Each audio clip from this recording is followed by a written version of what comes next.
വാത്തിക്കുടി ഗ്രാമപഞ്ചായത്ത് പ്രസിഡന്റിനെ പഞ്ചായത്ത് ഓഫീസിൽ തടഞ്ഞുവെച്ചതിൽ പ്രതിഷേധിച്ച് LDF വാത്തിക്കുടി പഞ്ചായത്ത് കമ്മിറ്റിയുടെ നേതൃത്വത്തിൽ മുരിക്കാശ്ശേരിയിൽ പ്രതിഷേധ യോഗം ചേർന്നു. CPM ജില്ലാ സെക്രട്ടേറിയറ്റ് അംഗം റോമിയോ സെബാസ്റ്റ്യൻ യോഗം ഉദ്ഘാടനം ചെയ്തു.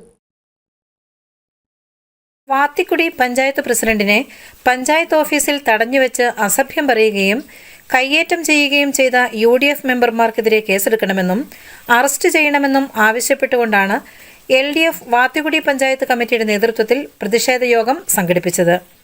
മുരിക്കാശ്ശേരി ടൗണിൽ നടത്തിയ പരിപാടി CPIM ജില്ലാ സെക്രട്ടേറിയറ്റ് അംഗം റോമിയോ സെബാസ്റ്റ്യൻ ഉദ്ഘാടനം ചെയ്തു.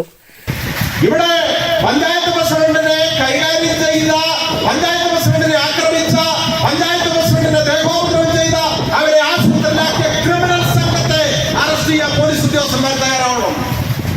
അതുകൊണ്ട് ആവശ്യമില്ലാത്ത ഇടപെടലൊന്നും നടത്തേണ്ട സാഹചര്യം പോലീസ് ഉദ്യോഗസ്ഥന്മാർ ദയവേത് ഉണ്ടാക്കരുത്.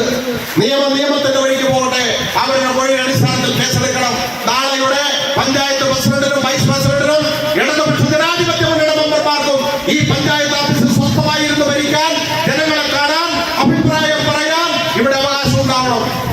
ജോർജ് അമ്പഴത്തിന്റെ അധ്യക്ഷതയിൽ ചേർന്ന യോഗത്തിൽ Jaimon Jacob, KA Ali, EN ചന്ദ്രൻ, റോണിയോ എബ്രഹാം, ഷൈൻ കല്ലേക്കുളം തുടങ്ങിയ നേതാക്കൾ സംസാരിച്ചു. Idukki vision news, Idukki.